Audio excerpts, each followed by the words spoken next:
साथियों नमस्कार।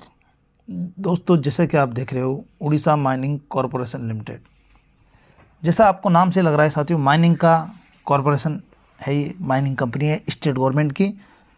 और देखो, स्टेट ने इसको वैल्यू दिया हुआ है एक गोल्ड कैटेगरी स्टेट पीएसयू। पहली बार नाम सुन रहा हूँ गोल्ड कैटेगरी। तो स्टेट का पीएसयू है साथियों। भुवनेश्वर इसका ऑफिस है उड़ीसा में। साथियों, माइनिंग कॉरपोरेशन है, माइनिंग की कंपनी है उड़ीसा में। ओएमसी के नाम से इसको जानते हैं, उड़ीसा माइनिंग कॉरपोरेशन। इसमें साथियों बहुत अच्छा वैकेंसी है आईटी और डिप्लोमा होल्डर अभ्यर्थियों के लिए। इसका टर्नओवर आप देख सकते हो 14,449 करोड़ के समथिंग इसका टर्नओवर रहा है।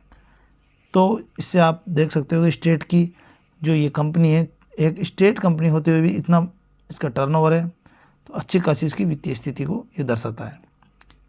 ये जो वैकेंसी आई है साथियों, डिप्लोमा होल्डर और आईटी होल्डर अभ्यर्थियों के लिए है, कुछ नर्सिंग कैडर के लिए भी है। साथियों, अब जो वैकेंसी हम देखते हैं वो जूनियर इंजीनियर मैकेनिकल, जो मैकेनिकल इंजीनियर से जिन बच्चों ने डिप्लोमा किया हुआ है उन बच्चों के लिए है। स्टेट का 9 जो लेवल वो मिलेगा साथियों, 35,400 से 1,12,400 वाला इसका पे स्केल है। आप देख रहे होंगे साथियों, 35,400 इसका बेसिक रहेगा। टोटल वैकेंसी मैकेनिकल इंजीनियर के लिए साथियों 12 है, डिप्लोमा होल्डर अभ्यर्थियों के लिए। इसी प्रकार इलेक्ट्रिकल से जिन्होंने डिप्लोमा किया हुआ है उनका भी सेम बेसिक है जो मैकेनिकल वालों का है, वहाँ पे 14 वैकेंसी है। और जिन बच्चों ने सिविल से डिप्लोमा किया है उनका 16 वैकेंसी है। सेम स्केल है साथियों, ठीक है। तो डिप्लोमा होल्डर अभ्यर्थियों के लिए स्टेट पीएसयू में अच्छा वैकेंसी है साथियों। इसके बाद जो वैकेंसी आती है वो आती है नर्सिंग की। जिन बच्चों ने नर्स में डिप्लोमा किया हुआ है नर्सिंग में, 29,200 उनका बेसिक रहेगा, 11 उनका वैकेंसी है। फार्मासिस्ट का साथियों 9 वैकेंसी है, और इनका भी जो नर्सिंग का स्केल है वही इनका रहेगा 29,200, ये बेसिक है। अब आता है, हम बात करते हैं इलेक्ट्रिशियन आईटी होल्डर अभ्यर्थियों के लिए। दोस्तों, इलेक्ट्रिशियन का जो वैकेंसी है वो स्टेट का 5 लेवल 5 इनका पे रहेगा। 21,700 साथियों इनका बेसिक रहेगा। ये सिर्फ 21,700 बेसिक है और ये इनका स्केल है, ठीक है। यहाँ लिख भी रखा है साथियों 2 एक्स्ट्रा इंक्रीमेंट यहाँ दिया जाएगा। कब दिया जाएगा? At the time entry of in regular post. जैसे आपका सिलेक्शन होता है आपको यहाँ पर 2 एक्स्ट्रा इंक्रीमेंट मिलेगा साथियों। जैसे आप रेगुलर पोस्ट पे आपका सिलेक्शन होगा, 2 extra increment at the time of entry into regular post. जैसे आपका रेगुलर पोस्ट पे सिलेक्शन होगा आपको 2 एक्स्ट्रा इंक्रीमेंट दिया जाएगा, तो साथियों आपकी पेमेंट यहाँ पर बढ़ जाएगी, ये बेसिक ज़्यादा हो जाएगा साथियों, ठीक है। आपका यहाँ पर 30 वैकेंसी है इलेक्ट्रिशियन जिन बच्चों ने ITI की हुई उन बच्चों के लिए, ठीक है। तो इस प्रकार हम देखते हैं कि यहाँ पर टोटल जो वैकेंसी है OMC में वो है साथियों 100 वैकेंसी, और ये रिजर्वेशन वाइज यहाँ पर डिवाइडेड कर दी गई है, ठीक है। दोस्तों, इंपॉर्टेंट जो बात है वो मैं आपको बता देता हूँ। यहाँ पर आपको ये फॉर्म भरना स्टार्ट हो चुके हैं 17/11 से, और साथियों ये 8/12 तक भरे जाएंगे। ये इसका वेबसाइट है, आप इस पर जाकर आप देख सकते हैं, ठीक है, omclimited.com.in OMC मैनेजमेंट साथियों। इसके अलावा ये जो यहाँ पे लिंक दिया हुआ है, आप ये वेबसाइट का लिंक है, आप इस पे भी जाके आप डायरेक्ट यहाँ पर आप अगर ये खोलोगे OMC लिमिटेड जो, इसमें आप कैरियर में जाओ और कैरियर में आप एम्प्लॉयमेंट अपॉर्चुनिटी आपको मिलेगा ऑप्शन, तो यहाँ पर आपको इसकी पूरी जानकारी मिल जाएगी साथियों, ठीक है। इंपॉर्टेंट डेट जो मैं बता दिया वो आपको 17 तारीख से फॉर्म स्टार्ट हैं, हो चुके हैं। लास्ट डेट 8/12 को रहेगा साथियों। एप्लीकेशन जो फीस जमा करने की तिथि भी 8/12 ही है। तो अगर आप ये योग्यता रखते हैं तो ये फॉर्म तुरंत भरिए साथियों। माइनिंग कॉरपोरेशन बहुत अच्छा है, अच्छी फैसिलिटी मिलती है। माइनिंग डिपार्टमेंट कोई सा भी हो, चाहे कोल इंडिया हो, हम देखते हैं सेंटर में। एलिजिबिलिटी क्राइटेरिया जैसे साथियों नॉर्मल है। इंपॉर्टेंट है जो हमको पता नहीं है वो यहाँ पर एज, तो साथियों एज बहुत तगड़ा इन्होंने दिया है। 18 से आप मिनिमम 18 साल के होने चाहिए, और 38 साल बहुत ही अच्छा इन्होंने दे दिया। आपकी उम्र 18 से 38 के बीच में होनी चाहिए जनरल कैंडिडेट के लिए, ठीक है दोस्तों। अगर आप रिजर्व कैटेगरी से हो तो आपको और ज़्यादा इसमें छूट मिलेगा एज पर उड़ीसा गवर्नमेंट, ठीक है।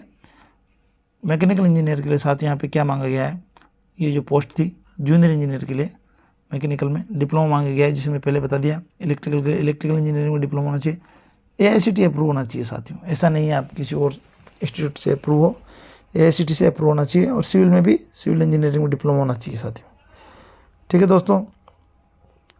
और यहाँ पर आप देख सकते हो जो नर्सिंग में जो क्वालिफिकेशन मांगी गई है वो 10+2 के बाद डिप्लोमा मांगा गया है नर्सिंग में। फार्मासिस्ट में फार्मेसी का आपको डिप्लोमा होना चाहिए। अब हम बात करते हैं साथियों इलेक्ट्रीशियन की। ITI होल्डर बच्चे जो हैं उनके लिए यहाँ पर साथियों HSC, साथियों इसमें हम भी HSC मांग लिया, जबकि HSC का यहाँ कोई वो नहीं है, क्योंकि ITI 10th के बाद होती है। हायर सेकेंडरी सर्टिफिकेट यहाँ पर मांग लिया है, कोई बात नहीं, 12th मांग लिया तो विथ ITI मांगा गया है। इलेक्ट्रीशियन, लाइनमैन, वायरमैन ट्रेड से रिकॉग्नाइज्ड इंस्टीट्यूट। ITI आपकी होनी चाहिए इलेक्ट्रीशियन से, लाइनमैन से, वायरमैन से, किसी भी ट्रेड में आपने ITI की है, इलेक्ट्रीशियन हो, लाइनमैन हो, वायरमैन हो, इन तो आप ये फॉर्म भर सकते हैं। उसके अलावा साथियों सबसे इम्पोर्टेंट चीज़ है ये देखिए आप, वैलिड वर्कमैन सर्टिफिकेट, आपका वर्कमैन सर्टिफिकेट होना चाहिए ITI के बाद। Valid workman permit a certificate issue by competent authority. साथियों स्टेट गवर्नमेंट ये सर्टिफिकेट प्रोवाइड करती है ITI वाले अभ्यर्थियों के लिए, जो ITI वायरमैन के लिए या इलेक्ट्रीशियन के लिए। कई अभ्यर्थियों को मैं बता चुका हूँ, हर स्टेट का अलग अलग है। जैसे आप उड़ीसा में हैं तो उड़ीसा का आपको ये सर्टिफिकेट आपका जो स्टेट गवर्नमेंट है वो प्रोवाइड करेगा। राजस्थान में राजस्थान का जो स्टेट गवर्नमेंट है वो प्रोवाइड करेगा, और ये इलेक्ट्रिसिटी डिपार्टमेंट प्रोवाइड करता है राजस्थान के अंदर, ऊर्जा विभाग। ठीक है, तो ये बनवा लेना चाहिए साथियों। जिसके बाद बना है बहुत अच्छी बात है, जिसके बाद नहीं बनाए तो ये बनवा लेना चाहिए, क्योंकि इस तरह की वैकेंसी आती है और बच्चे यहाँ पर अटक जाते हैं इन भर्तियों में। इसके अलावा दूसरा इन्होंने मांगा है क्वालिफिकेशन में, और मतलब अथवा HSC with ITI electrician, lineman, wireman में ITI होनी चाहिए with recognised trade, recognised institute with minimum lineman, इसे MB मतलब मीडियम वोल्टेज। साथियों वही सर्टिफिकेट है ये उड़ीसा बोर्ड द्वारा दिया जाता है, वो तो और बोर्ड भी दे देगा। पर अगर आपके पास an electrical licensing board Orissa, साथियों ये इलेक्ट्रिकल लाइसेंसिंग बोर्ड जो उड़ीसा से अभ्यर्थी हैं, वह ELBO जो वहाँ पर एक ये इंस्टीट्यूट है, ये आपको सर्टिफिकेट प्रोवाइड करेगा विथ, यहाँ पे लिखा रखा है linear permit for workman ST मतलब high tension MM medium voltage. तो ये सर्टिफिकेट साथियों आपको मिलेगा कहाँ से? उड़ीसा बोर्ड से। तो जो बच्चे उड़ीसा से हैं तो वो ये सर्टिफिकेट प्राप्त कर लें, और जो दूसरी जगह से भी हैं वो कंपोनेंट अथॉरिटी जो आपकी स्टेट अथॉरिटी जो भी है वहाँ से ये सर्टिफिकेट आपको मिल जाएगा। ये ज़रूरी है साथियों। जो बच्चे जिन बच्चों के पास नहीं है और अदर स्टेट के हैं तो उन बच्चों से मेरा रिक्वेस्ट है कि ये सर्टिफिकेट आप बनवा लें, बहुत काम आता है साथियों। जब इस तरह की वैकेंसी आती है तो फिर हमारे पास ये सर्टिफिकेट मिलते नहीं हैं और हम फॉर्म नहीं भर पाते। उड़ीसा गवर्नमेंट के अनुसार साथियों 5 साल की छूट है ST SC SC BC को, और 5 ईयर्स छूट है वुमेन कैटेगरी को, और 10 ईयर है दिव्यांग अभ्यर्थियों को। साथियों जो उड़ीसा के जो रूल है उसके अनुसार यहाँ पर इनको छूट मिलेगी साथियों। ठीक है, अब यहाँ पर स्टाइपेंड देख लो साथियों आप, 35,000 जो मैं बेसिक बताया था आपको, वो यहाँ पर आपको ट्रेनिंग के दौरान आपको पैसा दिया जाएगा। 1 साल की जो आपकी ट्रेनिंग है 35,400 डिप्लोमा होल्डर अभ्यर्थियों के लिए। ये देखो आप पूरे इलेक्ट्रिकल, मैकेनिकल, सिविल के लिए सेम है। इसी प्रकार नर्सिंग जो चिकित्सक कैडर है उनके लिए 29,200 और इलेक्ट्रिशियन के लिए 21,700 रुपये फिक्स अमाउंट साथियों ट्रेनिंग पीरियड के दौरान दिया जाएगा। ठीक है दोस्तों, ये जो डोमिसाइल यहाँ पर ये लिख दिया, ये थोड़ा ऐसा है साथियों, resident of the state of Orissa, candidate who are native can only can apply. साथियों इसमें वही बच्चा अप्लाई कर सकता है जो उड़ीसा से है, only can apply. Non executive post, candidate belong other state not eligible. साथियों जो दूसरे राज्य से जो बच्चे हैं वो यहाँ पर फॉर्म नहीं भर सकते, ओनली उड़ीसा राज्य का बच्चा ही यहाँ पर फॉर्म भरेगा।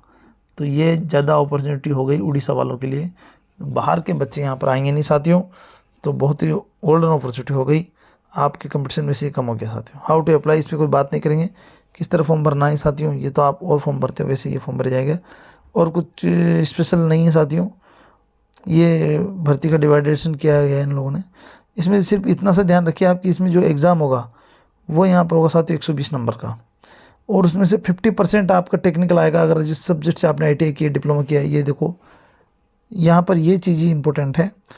देखो 120 नंबर का आपका टोटल एग्ज़ाम है, उसमें से 20 आपका कोर सब्जेक्ट है, बाकी 60 और बचा 60 reasoning, English, maths, general knowledge, ये सब रहेगा। तो ये बात सबके लिए ये सेम कैटेगरी है। इलेक्ट्रिशियन के लिए भी आप देख लो, टोटल 120 क्वेश्चन रहेंगे या ये मानो आप, और 120 में से 60 आपका कोर्स मतलब इलेक्ट्रिशियन थ्योरी रहेगी 60 नंबर की, बाकी 15 ये रीजनिंग रहेगी, इंग्लिश रहेगी, जनरल नॉलेज रहेगी। तो इस तरह जो मेन सब्जेक्ट है वो आपका इलेक्शन थ्योरी है। तो साथ इसको मजबूत करें, 50% इसी का रहेगा और इसकी तैयारी में आप लग जाएँ। ठीक है दोस्तों, और कुछ स्पेशल नहीं है। और ये यहाँ का वेबसाइट दिया है, इस पर जाकर आप जानकारी प्राप्त करें। ये मैं आपको पूर्व में बता चुका हूँ कि इसका स्टार्टिंग रेट है। अगर आप ये क्वालिफिकेशन रखते हैं तो ये फॉर्म आप जरूर भरें। थैंक यू, धन्यवाद दोस्तों।